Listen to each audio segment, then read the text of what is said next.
Hello everyone, this is for you SLR and DSLR guys out there. This is the DSLR tips, okay?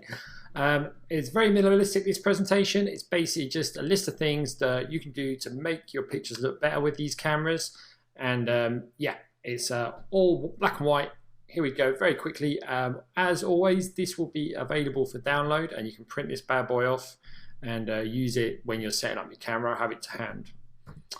Okay, if you're using an SLR or a DSLR, then here are a few basic instructions to help you get started.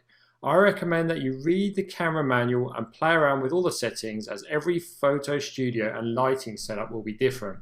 Yep, I guess some of you guys will be just getting the scissors out and cutting holes in cardboard boxes, which is amazing. I'm really cool. That's really, really cool.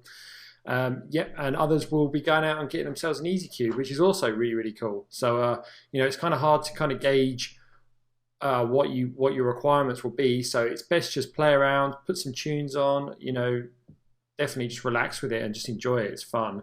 At the start of every session, you will need to set up the camera in this order. This is not set in concrete, and feel free to add and adjust as you feel necessary. Absolutely, this is a set order of things that you need to do, but like with everything, play around with it, see what's what. You probably have your own little things with your own camera, maybe your own little add-ons or other things that need to be done that you can incorporate into this list. Okay, 1. Set your camera to aperture priority with the aperture to the highest number, or set to 16 if you have a DSLR camera. This gives you maximum depth and field. Okay. Number 2, point the camera at the back of the illuminated but empty photo cube dash area and set the custom white balance so that you use the back of the cube as your reference white. If you wish to use a colored or graduated background, set the reference white first and then place your background in the cube.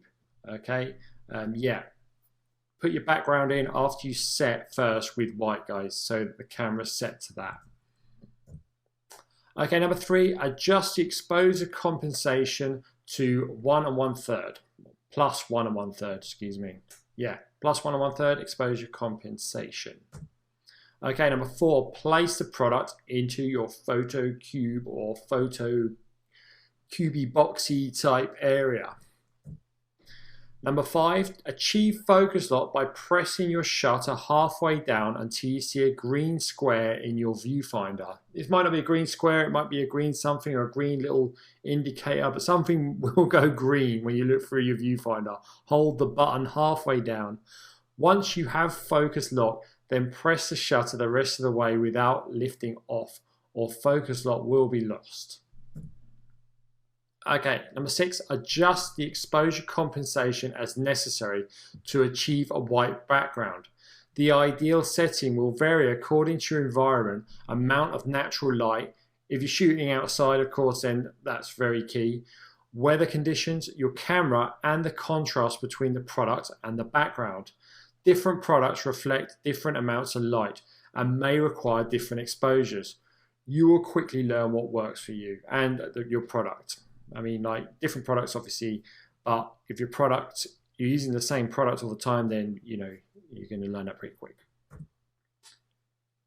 Take photos of your product at all angles. Like I said in the last lecture, go over the top with this, guys. You know, get creative. Don't have that camera glued to the tripod. Take it off, move it around, take some photos. You know, hold it, get a grip of it. Do some, you know, real crazy things. Get in there, get your hands dirty with it. Take as many pictures as you can, and so you've just got a huge, when you go to your computer, then you'll have a huge array of pictures of all different angles and all different shapes and sizes, and then you can have real fun with them on like programs like Chipmonkey and GIMP as well, so you'll be able to make some really cool looking pictures. Okay, 8, use your camera's facility to upload the photos to your computer. Like I just said, yeah, upload them to your computer. My camera's got Bluetooth, so it just fires them straight over. Some of your cameras, you may have to plug them in, but yeah, it's a pretty straightforward thing to do. And that is about that. Yeah, just a quick one there, guys. very straightforward. Feel free to download this and use this as and how you want to. I know it's kind of a key one. It's definitely good to have to hand when you're setting this all up. Okay, thanks a lot. I'll see you in the next video.